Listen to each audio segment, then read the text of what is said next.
ঘুমানোর আগে যে ৮টি আমল করবেন। ঘুম মানুষের ক্লান্তি অবসাদ দূর করে, শরীর স্বাস্থ্য ঠিক রাখতে ঘুমের অবদান অসামান্য। এটি আল্লাহর অনুগ্রহ ও নিয়ামত, মহৎ ইবাদতেও বটে। আল্লাহ তাআলা পবিত্র কুরআনে বলেন, তোমাদের নিদ্রাকে করেছি ক্লান্ত দূরীকরণ। সূরা নাবা ১ নম্বর ৯। মুসলিমদের প্রতিটি কর্ম আল্লাহর ইবাদত, তবে তা হতে হবে ইসলামের নির্দেশিত পদ্ধতি ও রাসূল সাল্লাল্লাহু আলাইহি সাল্লামের সুন্নত মোতাবেক। তখন সব কিছুর মতো ঘুমও ইবাদতপূর্ণে পরিণত হয়। এখানে ঘুমানোর আগে কয়েকটি গুরুত্বপূর্ণ আমল দেওয়া হলো। ১ নম্বরে ৩ কুল পরে ফু দেওয়া। ২ হাতের তালু একত্রে মিলিয়ে সূরা ইখলাস, সূরা ফালাক ও সূরা নাস পড়ে তাতে ফু দিবে। তারপর ২ হাতের তালুর মাধ্যমে দেহের যতটা অংশ সম্ভব মাসে করবে। মাসে শুরু করবে মাথা, মুখমণ্ডল ও দেহের সামনের দিক থেকে।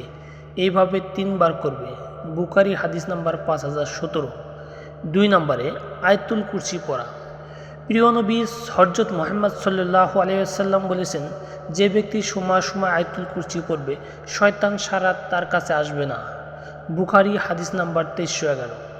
৩ নম্বরে সূরা বাকারার শেষ ২ আয়াত।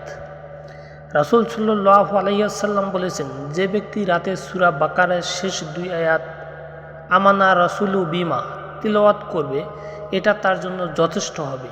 বুখারী হাদিস নাম্বার ৪০০৮। ৪ নম্বরে সূরা কাফিরুন পাঠ করা।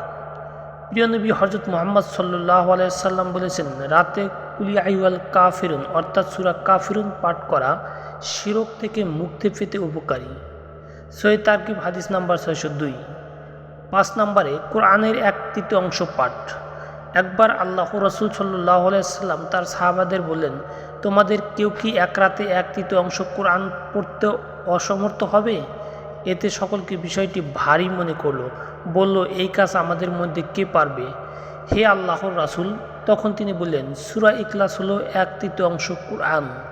বুখারী হাদিস নাম্বার ৫০১৫। ৬ নম্বরে ডান হাত গালের নিচে রেখে দোয়া পড়া। আল্লাহ রাসূল সাল্লাল্লাহু আলাইহি সাল্লাম যখন ঘুমানোর ইচ্ছা করতেন, তখন তার ডান হাত তার গালের নিচে রাখতেন। তারপর দোয়াটি বলতেন, আল্লাহুম্মা বিসমিকা আমুতু ওয়া আহিয়া।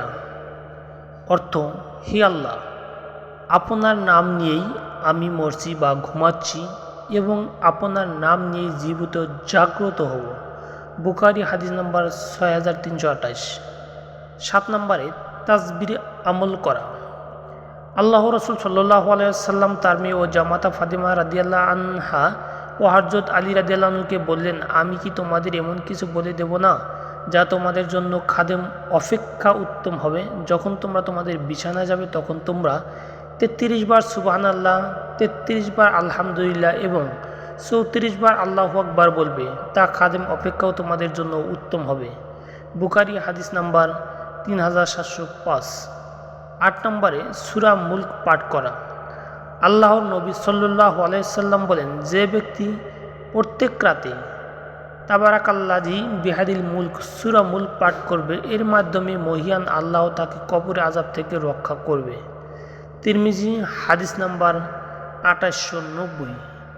মহান আল্লাহ আমাদের এই আমলগুলো করার তৌফিক দান করুন এবং আমাদের সর্বোত্তম সওয়াব